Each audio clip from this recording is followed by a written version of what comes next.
Bonjour mesdames et messieurs, c'est un plaisir pour moi de vous présenter le prochain conférencier. Celui-ci nous offrira un coup d'œil unique sur une industrie majeure en pleine transformation, l'aérospatiale.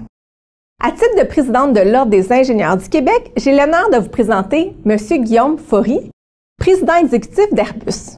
On le sait, Montréal est l'une des plaques tournantes de l'aérospatiale dans le monde et au Québec, ce sont plus de 3000 ingénieurs qui travaillent dans ce secteur. En plus, M. Faury est également ingénieur de formation. Quoi demander de plus?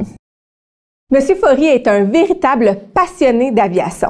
Non seulement il cumule plusieurs années d'expérience au sein de l'industrie aéronautique, mais il détient aussi une licence de pilote d'avion léger et compte 1300 heures de vol à son actif.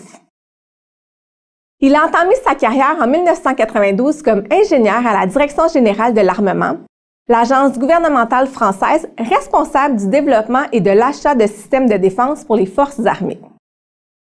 Il a également travaillé dans l'industrie automobile à titre de vice-président exécutif pour la recherche et développement de Peugeot. De retour en aéronautique, M. Faury a aussi occupé diverses fonctions au sein de la haute direction de la branche d'Airbus Hélicoptères, dont celle de Chief Executive Officer.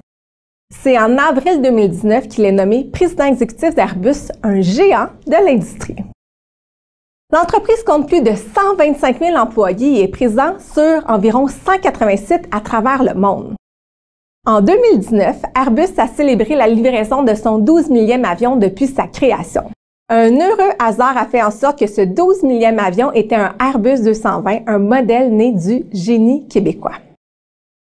Depuis juillet 2021, M. Faury préside aussi le groupe des industries françaises aéronautiques et spatiales. Cette fédération professionnelle regroupe plus de 400 membres de l'industrie qui vont des grands donneurs d'ouvrages jusqu'aux PME. Comme vous vous en doutez, l'industrie aérospatiale fait face à plusieurs défis et opportunités. Étant aux commandes d'un géant de l'aérospatiale, M. Faury a une perspective privilégiée de l'industrie dont il pourra nous faire bénéficier dans le cadre de sa conférence. D'abord, on ne peut pas passer sous silence la crise qui a frappé l'aérospatiale depuis les débuts de la pandémie. Elle a amené tous les acteurs de l'industrie à faire preuve d'une résilience sans précédent. Heureusement, on peut enfin entrevoir des signes encourageants et espérer une reprise plus soutenue des activités avec une part grandissante de la population qui est platement vaccinée.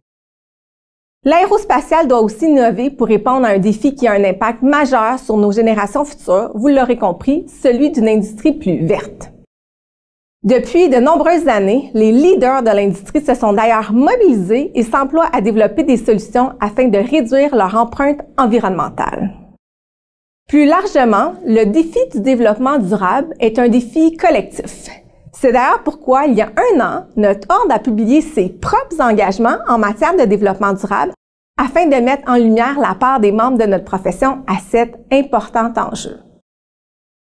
Tout ceci n'est qu'un aperçu de ce qui attend l'aérospatiale.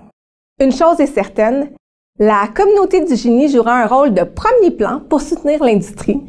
La capacité d'innovation et d'adaptation des ingénieurs sera certainement un atout afin de parvenir à une relance économique qui est à la fois compétitive, durable et responsable. Sans plus tarder, je cède maintenant la parole à M. Faury.